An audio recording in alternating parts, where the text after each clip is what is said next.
ISKCON founder आचार्य श्री प्रभुपाद की जय। जय विष्णुपाद परमहंस श्री भक्ति सिद्धांत सरस्वती गोस्वामी महाराज प्रभुपाद की जय। विष्णुपाद परमहंस श्री भक्ति विनोद ठाकुर महाराज की जय। जय विष्णुपाद परमहंस श्री जगन्नाथ गुरु सनातन भट्ट रघुनाथ श्री गोपाल गोस्वामी की जय।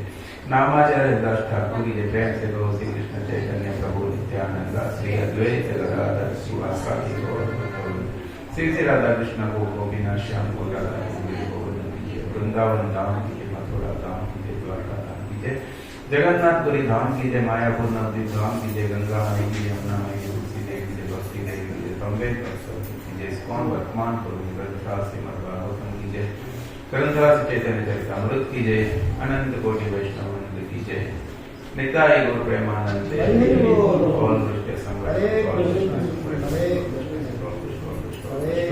श्री गुरु एंड गौरांग भक्ति श्री प्रभुपाद जय। पताका स्वामी गुरु महाराज की जय। की जय।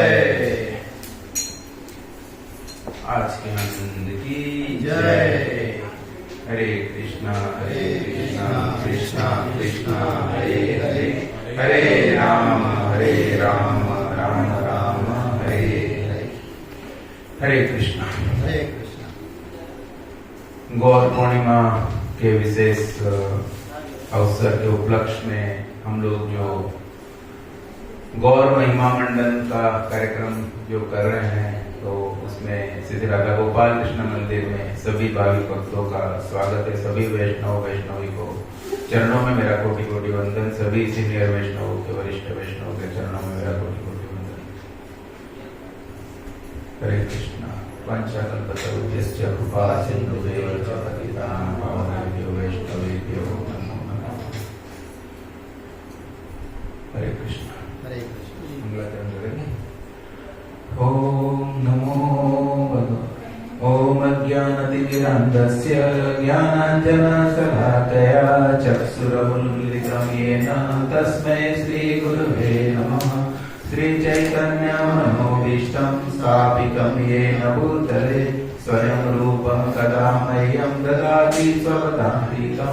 वन्देऽहं श्रीगुरुं श्रीयुतपदकमलं श्रीगुरुं वैष्णवांश्च श्रीरूपं साग्रजातं सगणं रघुनाथान्वितं तं सजीवं साद्वैतं सावधूतं परिजनसहितं कृष्णचैतन्यदेवं श्रीराधाकृष्णपादान् सहगण ललिता श्रीविशाखान्वितांश्च हे कृष्ण करुणा सिन्धु दीनबन्धो जगत्पते गोपेश गोपिका कान्त राधाकान्त नमोस्तुते तप्त काञ्चन गौराङ्गी राधे वृन्दावनेश्वरी वृषभानुसुते देवी प्रणमामि हरिप्रिये वाञ्छाकल्पतरुभ्यश्च कृपा सिन्धुभ्येव च पतितानां पावनेभ्यो वैष्णवेभ्यो नमो नमः। जय श्री कृष्ण चैतन्य प्रभु नित्यानंद श्री अद्वैत गदाधर श्रीवासादि गौर भक्तवृंद हरे कृष्णा कृष्णा कृष्णा हरे हरे हरे राम राम राम हरे हरे हरे कृष्णा। ओम नमो भगवते वासुदेवाय। ओम नमो भगवते वासुदेवाय। ओम नमो भगवते वासुदेवाय। ओम नमो भगवते वासुदेवाय। ओम नमो भगवते वासुदेवाय। ओम नमो भगवते वासुदेवाय। नारायणं नमस्कृत्यं नरं चैव नरोत्तमं देवीं सरस्वतीं व्यासं ततो जयमुदीरये। नष्टप्रायेषु अभद्रेषु नित्यं भागवत सेवया भगवती उत्तमश्लोके भक्तिर्भवति नैष्ठिकी। हरे कृष्णा कृष्णा कृष्णा हरे हरे हरे राम राम राम हरे हरे हरे कृष्णा। श्री राधा गोपाल कृष्ण मंदिर में सभी भक्तों का स्वागत है। आज हम बताने का प्रयास करेंगे श्री चैतन्य महाप्रभु श्री कृष्ण चैतन्य महाप्रभु। विश्वम्बर जिनका पहले नाम था वो श्री कृष्ण चैतन्य महाप्रभु, जिन्हें युग प्रवर्तक भी कहा जाता है, क्योंकि उन्होंने जो कलियुग का युग धर्म जो है वो युग धर्म के संस्थापना करने के लिए अवतरण किया और उन्होंने युग धर्म का जो संदेश है कि ये युग में हमें क्या करना चाहिए वो संदेश फैलाया। और वो स्वयं भगवान होते हुए भी भक्त के रूप में उन्होंने सबको सिखाया कि भगवान श्री कृष्ण को प्रसन्न कैसे किया जा सकता है। पहले कोई भी अवतार में ये बात नहीं सिखाई। जैसे शिक्षा वाला अवतार है वो एक और अवतार है, वो है कपिल मुनि का, कपिल देव को। तो उन्होंने सांख्य शास्त्र बताया, पर वो भी जैसे भगवत गीता में भगवान श्री कृष्ण ने उनकी पद्धति बताते गए तो वैसे उन्होंने बताया और बोला कि आप उसका पालन करने का प्रयास कीजिए, पर उसका पालन कैसे किया जाए तो वो किसी ने बताया। पर ये बताने का जो है वो भाव भगवान के अंदर कैसे आया, तो वो पहले जानना जरूरी है कि चैतन्य महाप्रभु प्रकट क्यों हुए। तो उसमें विभिन्न लीलाएं हैं, अलग अलग कल्प में अलग अलग लीलाएं हैं। तो एक जो काफी प्रचलित लीला है वैंसी के बारे में हम करेंगे कि एक बार राधा रानी और भगवान श्री कृष्ण कुंज में विराम कर रहे थे और राधा रानी भगवान श्री कृष्ण की गोदी में अपना सर रख के लेटी हुई थी। और तब वहां पे एक मधुमक्खी आई। तो मधुमक्खी को मधु और मधु चखने वाला मतलब मधुसूदन भी कहते हैं। तो उनके एक सखा वहां पे घूम रहे थे, उन्होंने बोला कि ये मधु आके यहाँ पे उनको डिस्टर्ब कर रहा है, सिद्धांत सखा। तो वो उनको भगाने लगा, चलो यहाँ से जा, धीरे धीरे जैसे उनको राधा कृष्ण डिस्टर्ब न हो वैसे करते करते उन्होंने मधु को भगा दिया। और जब मधु वहां से चला गया तो उनसे रहा नहीं गया और वो चिल्ला पड़े, मधुसूदन चला गया, मधुसूदन चला गया, मधुसूदन चला गया। और यहाँ तो सखा भाव में है, तो भगवान को रिस्पेक्ट से तो बुलाता नहीं है, तो मधुसूदन चले गए ऐसा तो बोलेगा नहीं, वो मधुसूदन चला गया ही बोलेगा। और वो तो ऐसे भी मधु के बारे में बात करे तो उसको रिस्पेक्ट देने का बात नहीं है, इसलिए मधुसूदन चला गया। तो राधा रानी उनके गोद में लेटी हुई थी, अर्ध निद्रा जैसी स्थिति में है, तंद्रा में है। पर जैसे उन्होंने सुना मधुसूदन चले गए तो तुरंत वो बेहोश हो गए, उनके रोंगटे खड़े हो गए और वो बेहोश हो गए।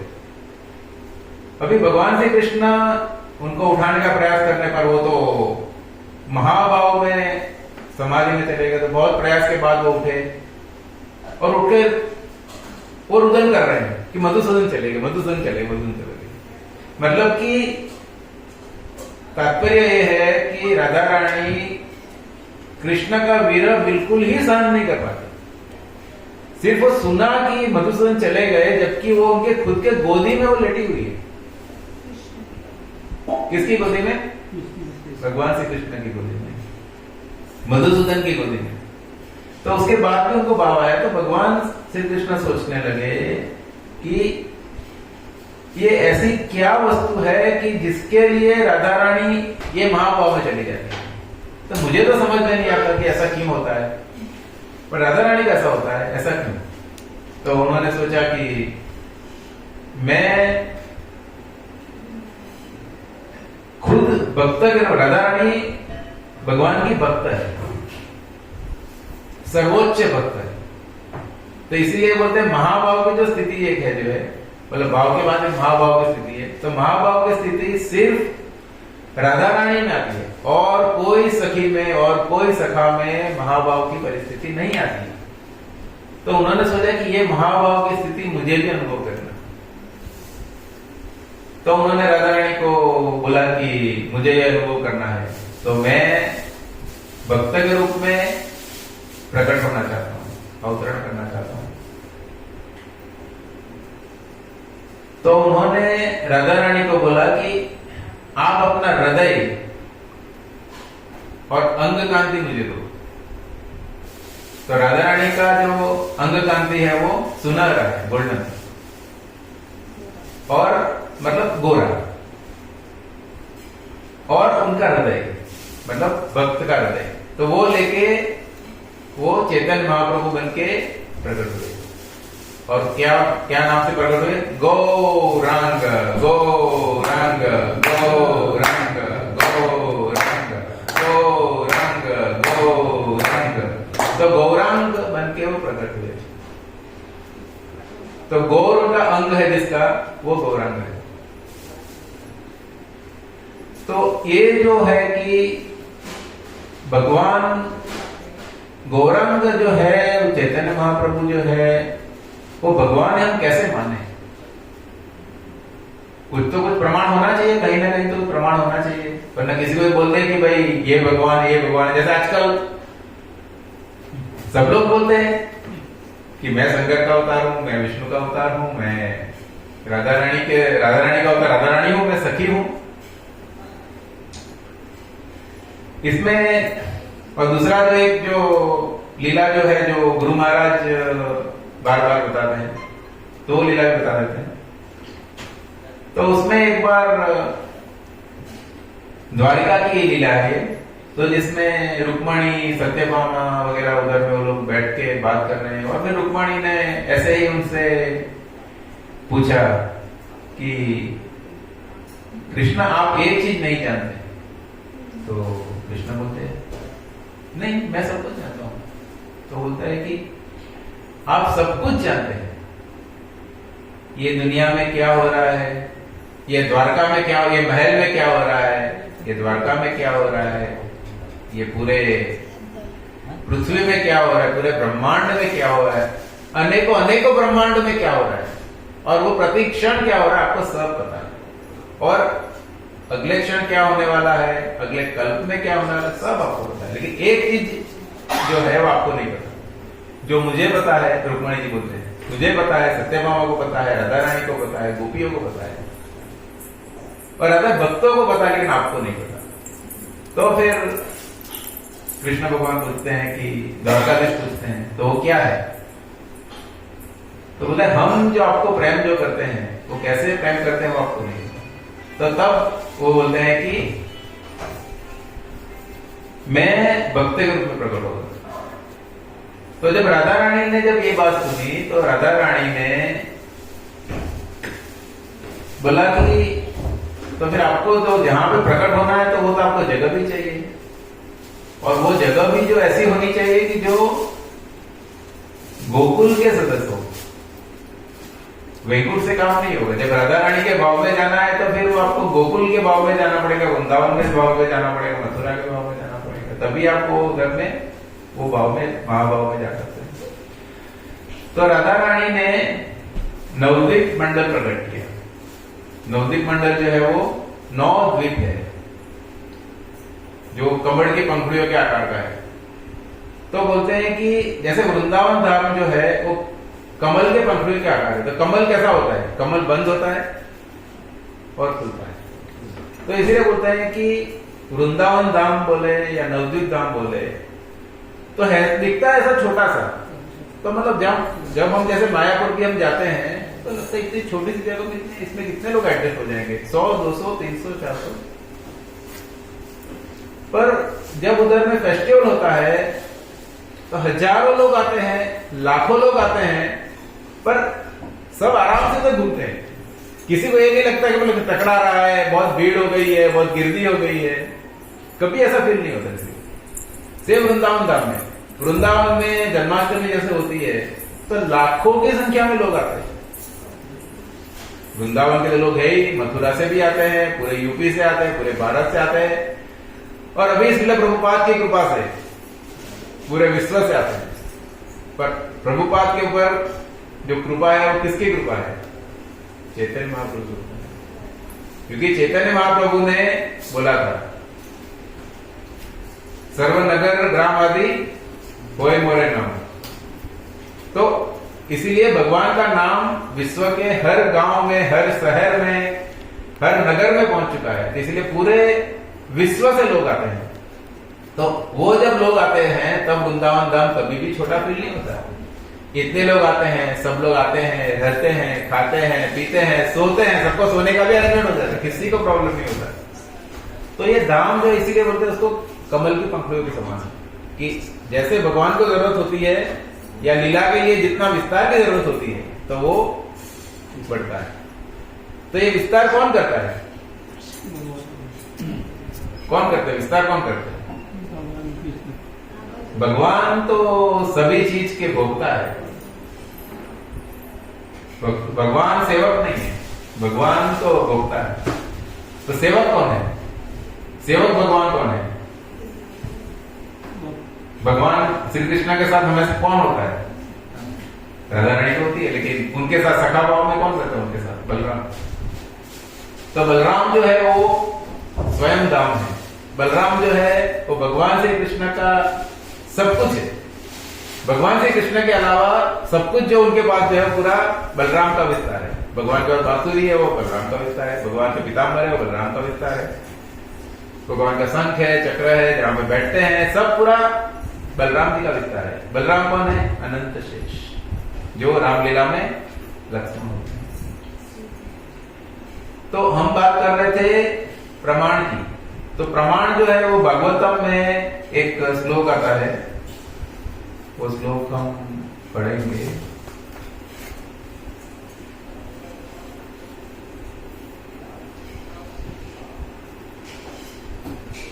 मेरे साथ रिपीट करना। कृष्ण वर्ण त्विषा अकृष्णम सांगोपांगा अस्त्र पार्षदम यज्ञे संकीर्तन प्राये यजन्ति हि सुमेघसः। कृष्ण वर्ण त्विषा अकृष्णम सांगोपांगा अस्त्र पार्षदम यज्ञे संकीर्तन प्राये यजन्ति हि सुमेधसः।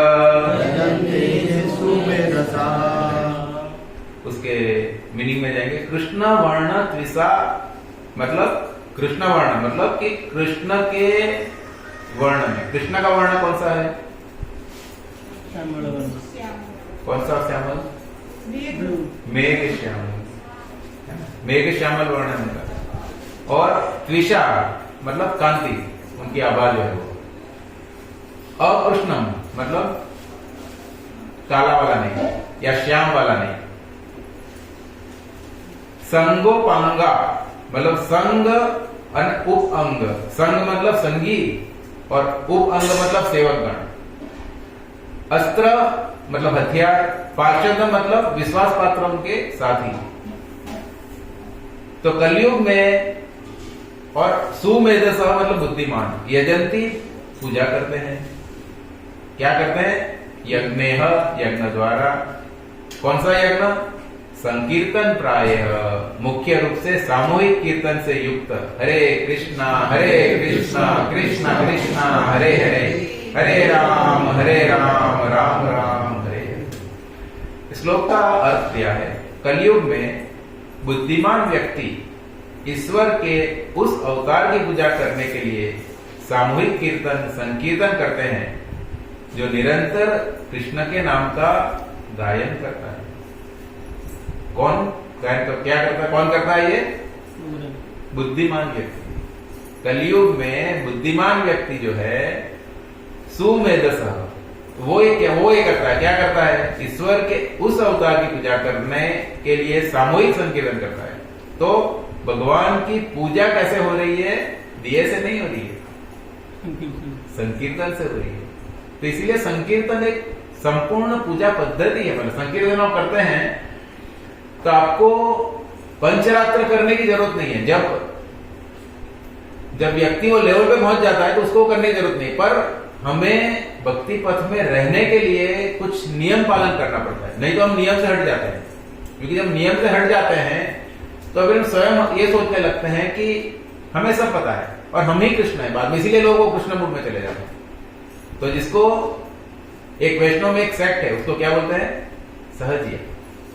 तो सहजिया ऐसा ही सोचते हैं, तो इसीलिए वो बोलते हैं हम सब कुछ जानते हैं, हमें कोई विधि विधान की जरूरत नहीं है, हम संकीर्तन कर भगवान का नाम लेते हैं, बस भगवान हमसे खुश है और हम ही भगवान है। बाद में धीरे धीरे वो दासी भाव में आ जाते हैं, कभी कभी राधा भाव में आ जाते हैं।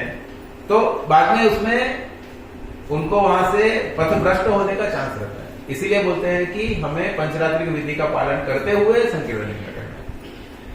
आगे आपने बता दें, यद्यपि उनका वर्ण श्यामल नहीं है, कृष्ण वर्ण नहीं है, किंतु वह साक्षात कृष्ण है। वह अपने संगियों, सेवकों, आयुधों तथा विश्वास पात्र साथियों की संगत में रहते हैं। आयुध क्या है उनका? आयुध मतलब अस्त्र और शस्त्र। महाभारत के युद्ध में दोनों का युद्ध हुआ, अस्त्र का भी युद्ध हुआ और शस्त्र का भी युद्ध हुआ। अस्त्र किसको बोलते हैं? हथियार को। और शस्त्र जो मंत्र से हम जिसको आह्वान करके बुला सकते हैं, ब्रह्मास्त्र जैसे, ठीक है ना।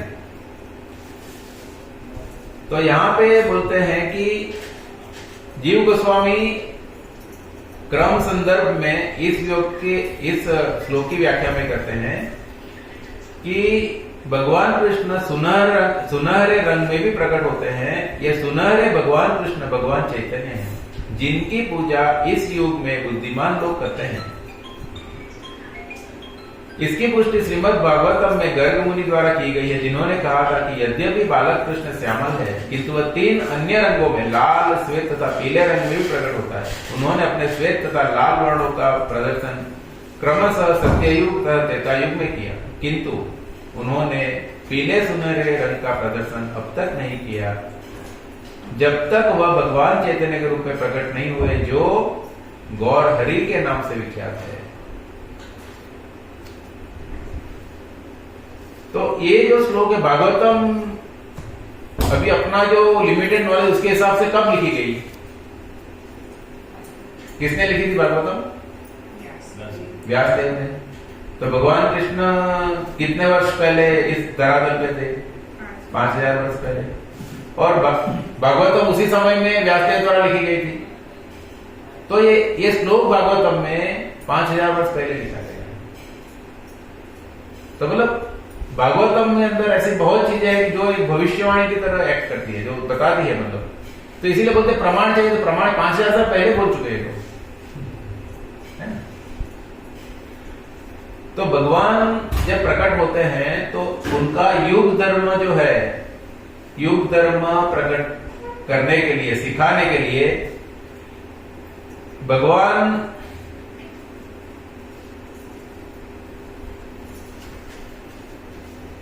जो अपना कार्य करने के लिए वो वेट नहीं करते हैं, कभी कभी वेट भी करते हैं। जैसे उन्होंने नवद्वीप में जब अवतरण किया तो कौन सा दिन था वो? पूर्णिमा थी, जिसे हम गौर पूर्णिमा बोलते हैं। लेकिन गौर पूर्णिमा के और कौन सा उत्सव है? होली। तो होली, उस दिन होली का दिवस था। वो बात है 536 वर्ष पहले की। वो 536 वर्ष कैसे आता है?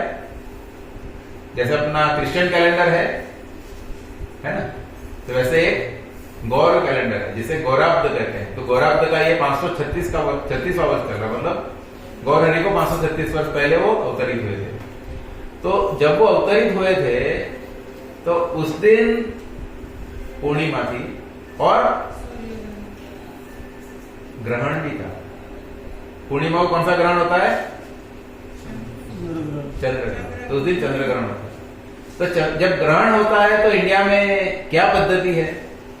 आप कोई भी राज्य में चले जाइए, कोई भी हिंदू हो, चाहे वो वैष्णव हो, शेवाइट हो, माता जी का भक्त हो, लेकिन अगर हिंदू है वो, तो वो उस दिन क्या करेंगे? उपवास करेंगे, और स्नान करने जाएंगे। जहां पे भी आपके घर में नदी है, पोखर है, तालाब है, उधर स्नान करने जाते हैं। हाँ, तो जब ग्रहण जब लगा, और ज्यादा से ज्यादा क्या करने के लिए बोलते हैं उस दिन? उस वक्त क्या करने के लिए बोलते हैं? सोने के लिए, कि ग्रहण है सब सो जाओ। क्या बोलते हैं सब लोग? क्या बोलते हैं ज्यादा से ज्यादा? हरे कृष्णा कृष्णा कृष्णा हरे हरे, हरे राम राम राम हरे हरे। तो जो वैष्णव जन है वो हरे कृष्णा करते हैं, ओम नमो भगवते वासुदेवा करते हैं, राम राम करते हैं। शिव जी वाले ओम नमः शिवाय करते हैं, माता जी वाले माता जी का नाम देते हैं। तो ये जब भगवान जब अवतरित हुए तो उस दिन भगवान का अवतरण शाम को हुआ, तो तब ग्रहण लगा हुआ था, ग्रहण छूट रहा था। तो सब लोग नदी में जाके स्नान कर रहे हैं, और स्नान करते हुए हरि हरि हरि हरि हरि हरि कर रहे हैं। तो उधर से जो गुजर रहे हैं, तो ये जो भगवान का अवतरण कहां पे हुआ? वेस्ट बंगाल में, जिसको गौड़ देश भी बोलते हैं, गौड़ देश। ठीक है, तो वेस्ट बंगाल में, और उसमें भी कौन से डिस्ट्रिक्ट में? नदिया डिस्ट्रिक्ट में, जहां पे मायापुर नामक जगह है। तो वो जो जगह है, तो वो जमाने में वो मुस्लिम सुल्तान के अंडर में था, तो इसलिए उधर पूरा मुसलमान बहुत थे, और सभी मुसलमान उधर से गुजर रहे हैं और वो मजाक कर रहे हैं, ये तुम हिंदू लोग क्या करते हैं? ये हरी हरी करते रहते, हरी हरी करते रहते, हरी हरी करते रहते, क्या करते रहे तुम लोग? तो भगवान सबको हरि बुलवा रहा है। तो वही भगवान का प्रभाव है कि भगवान जो चाहे वो करवा सकते हैं। सब लोग मतलब मजाक कर रहे हैं, लेकिन बोलते हैं ना मजाक में नाम लेते हैं कि भगवान का नाम आप मजाक में लो, गुस्से में लो, वेर भाव में लो, प्रेम से लो, उसका प्रभाव तो होता है। प्लस माइनस कम ज्यादा तो सब चीज में रहेगा। जैसे महाभाव में लेता तो उसका एक प्रभाव होता है, और ऐसे किसी का मजाक करते हुए तो दूसरा रहता है। बट प्रभाव का कोई नेगेटिव इफेक्ट नहीं होता। तो सबका हृदय परिवर्तन भगवान ने तभी से करना चालू कर दिया। तो जब भगवान ये जो कंडीशन थी अपने पास, तो भगवान जब उनका अवतरण हुआ तो किसके घर में हुआ? जगन्नाथ मिश्रा और सची माता के जन्म हुआ। तो और उनका जन्म जब हुआ था तो पहले के जमाने में तो हॉस्पिटल्स नहीं थी ना। हॉस्पिटल या तो घर के अंदर झोपड़ी के अंदर में होता है या फिर ओपन में होता है, जो पूरे एरिया लोग कवर कर देते हैं। तो उनका जहां पे जन्म हुआ था वहां पे नीम का पेड़ था, तो इसीलिए सची माता उन्हें निमाई कहती थी। और उनके नाना जो थे नीलांबर चक्रवर्ती, तो वो उस जमाने के बहुत बड़े ज्योतिष थे, मतलब सुविख्यात ज्योतिष। उनका कोई मतलब उनका खंडन नहीं कर सकता। तो उन्होंने जब उनका अवतरण नहीं हो रहा था तो वो उन्होंने जाके सची माता ने बोला कि आप तेरा कुछ इनका सेट करके देखिए कुंडली लगा के कि ये बच्चा आ क्यों नहीं रहा है। तो उन्होंने बोला कि बस थोड़ा इंतजार करो, बस अभी शुभ घड़ी आने वाली है, तो जब वो मुहूर्त जब आएगा तब ये बच्चा आएगा। और ये विशेष बच्चा आएगा, उन्होंने किसी को बता नहीं। वो जो था उसका जो प्रभाव से उसका वर्ड में बोलिए अपना देह का जो अपना जो शाइनिंग, उसको क्या बोलते हैं? देह का नहीं, उसका अलग एक वर्ड है। मतलब जो बोलते हैं स्त्री जब प्रेग्नेंट होती है तो उसका चेहरा पूरा खिल जाता है, मतलब पूरा बॉडी खिल जाता है। तो वैसे और ये तो यहाँ पे भगवान स्वयं जब उनकी कोख में है तो मतलब वो दैनिक के मान है, मतलब एकदम। तो देख के उनके जो सामुद्रिक लक्षण, वो सामुद्रिक लक्षण देख के नीलांबर चक्रवर्ती ने उनका कुंडली उनका जो सेटिंग किया उनको, और उनको पता चल गया कि ये कोई पुरुष नहीं है, ये महापुरुष आने वाला। और उनके जो कुंडली लगती है मतलब ऑलमोस्ट जैसे भगवान की कुंडली जैसी बन रही है। और उन्होंने उनका नाम रखा था बाद में अवतरण के बाद विश्वामित्र। और जब निमाई जब छोटे थे और इतने सुंदर बालक, ऐसे भी बच्चे तो बहुत अच्छे ही दिखते, बहुत सुंदर दिखते थे, और ये भगवान स्वयं है। तो सभी आजू बाजू वाले गांव की जो उनके मोहल्ले की जो माता जी थी उनको खिलाने के लिए आती थी और उनके साथ शरारत करती थी। तो निमाई जोर जोर से रोने लगते थे, और जब रोने लगेंगे तो फिर वो शांत नहीं होते थे। तो उधर में फिर कोई माता जी ने बोला हरी हरी हरी हरी हरी हरी हरी हरी, तो वो शांत हो जाते थे। और बाद में और कुछ होगा तो फिर सब लोग शांत हो जाएंगे तो वापस वो रोना चालू कर देंगे। तो कोई माता जी बोलती है ये बच्चा इतना गोरा है, इतना सुंदर है, पर रोता क्यों रहता है? तो किसी ने बोला नहीं, पिछली बार जब रोया था ना हम लोगों ने हरी हरी किया था, चलो वापस हरी हरी करते हैं। तो हरी हरी हरी हरी हरी हरी, तो ऐसे गौर हरी गौर हरी गौर हरी हो गए। तो ऐसे निमाई जब बालक ही थे, मतलब रेंगना चालू किया था और अपने घर से रेंगते रेंगते बाहर जा सकते थे, तो बाहर आंगन में चले गए। तो आंगन में जब वो गए तो तुरंत एक बहुत बड़ा सांप आ गया और उनको पूरा लपेट लिया।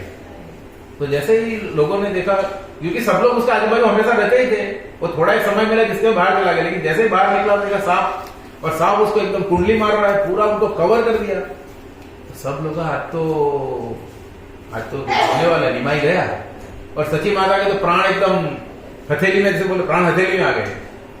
और निमाई उधर में सांप उनको लपेटे हुए हैं, निमाई जैसे बिंदास जैसे शेष सैया में जैसे सोए हुए वैसे सांप के ऊपर में लेटे हुए हैं, और वो मंद मंद मुस्कुरा रहे, हंस रहे हैं। पर सची माता से देखा नहीं गया और वो ऑलमोस्ट जैसे फेंट होने जैसे गिरने वाली ऐसा होगा। तो जब अनंत शेष ने देखा कि नहीं ये तो मैं सची माता को परेशान कर रहा हूं, तो अनंत शेष भगवान को प्रणाम किया और धीरे से भगवान को जमीन पे छोड़ के वो चले गए। तो तब सभी उधर में जो माता जी थी सब मतलब भगवान को प्रार्थना करिए, नारायण को प्रार्थना करिए, हमारे निमाई को बचाओ, हमारे निमाई को बचाओ, हमारे निमाई को बचाओ। मतलब भगवान कुछ भी लीला करके उनका नाम कैसे दिलाना है उनको, वो उनका मेन हेतु है। जब निमाय और वो इतने सुंदर थे और जगन्नाथ मिश्रा थे, वो अयाचक ब्राह्मण थे, मतलब किसी से कुछ मांगते नहीं थे, बट वो भी बहुत विख्यात थे, विद्वान पंडित थे। और अभी के जमाने जैसा नहीं है कि ब्राह्मण पूजा करने आता है और दक्षिणा मांगेगा, नहीं 10 दिनार से क्या होगा, 15 दिनार दे दो, ऐसा वो जमाना वो नहीं था। वो वर्णाश्रम धर्म पूरा फॉलो होता था। और वर्णाश्रम धर्म में ये है कि ब्राह्मण का जो कार्य है पठन पाठन यजन याजन, तो मतलब उनको पढ़ना है, पढ़ाना है, यज्ञ करना है, यज्ञ करवाना है, दान लेना है, दान देना है। तो पूरा मिला के स्टोरी ये होती है कि रात बीती बात बीती, रात हो गई, उनके पास जो पैसा आया था वो पूरा पैसा चला जाता है, क्योंकि जो दान मिला वो दान दे दिया वापस, तो उनके पास कुछ बचता नहीं था। पर निमाई लोगों को बहुत अच्छा लगता था, इसीलिए लोग उनको बहुत अच्छे अच्छे वस्त्र लाके देते थे, बहुत गहने लाके देते थे।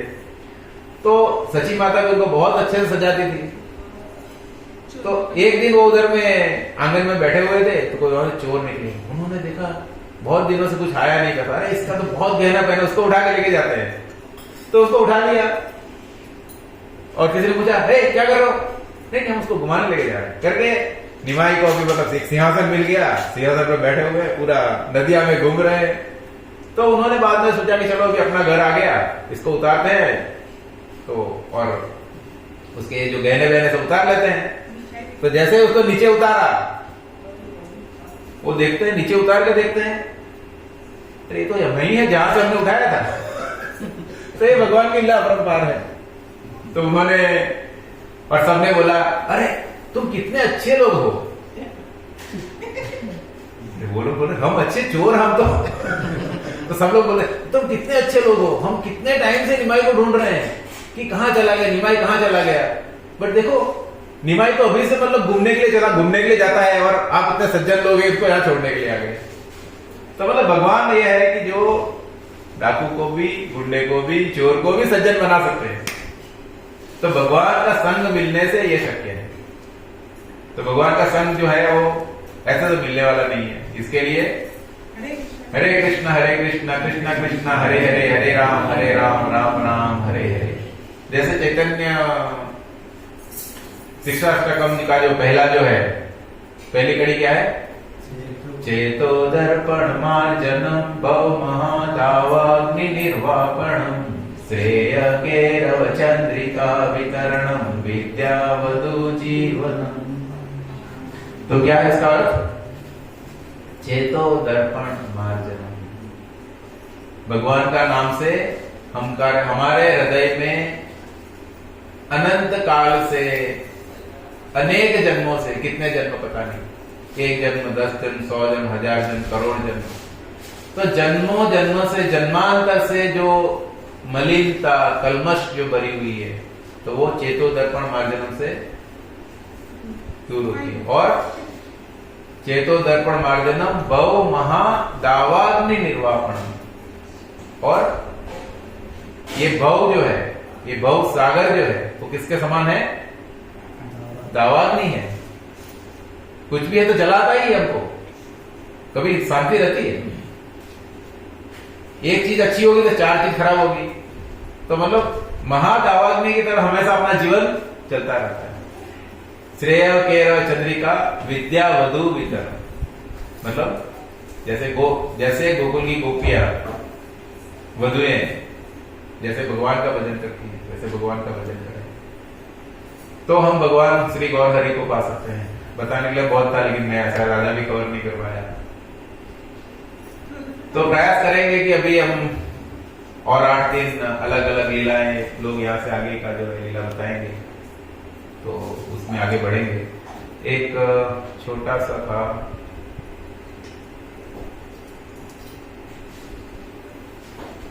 एक भगवान की एक लीला थी जो शुरू में बता देना अच्छा है, बाद में कोई कवर नहीं कर पाएगा। वो ये था कि जब सची माता के गर्भ में भगवान थे, तो भगवान को लाने के लिए रिस्पॉन्सिबल कौन है? वो भगवान को तो आना था, वो तो एक लीला है, पर वो जो समय था तो उसका वर्णन यहाँ पे दिया हुआ है। मतलब वो इतना दुखद है कि वो सुनने के बाद ऐसा लगता है कि हम कौन सी कंडीशन में जी रहे हैं। तो उसमें यह है कि गौड़ देश में सुबुद्धि राय करके एक राजा थे, और सुबुद्धि राय ने एक अलाउद्दीन हुसैन शाह नामक एक पठान को नौकर रखा था।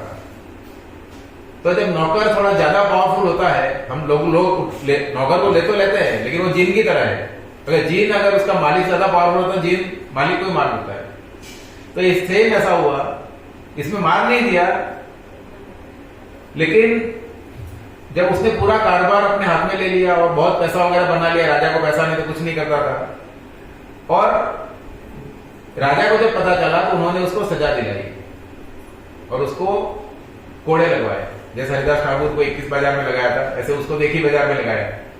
पर उससे उसको बहुत दुख हुआ और बहुत गुस्सा हुआ उसको कि ये मेरी वजह से इसका राज चल रहा है और ये मुझे कोड़े लगा रहा है। और उसकी पत्नी ने भी उसको बहुत हवा भरी, तो उसने राजा को पदभ्रष्ट कर दिया।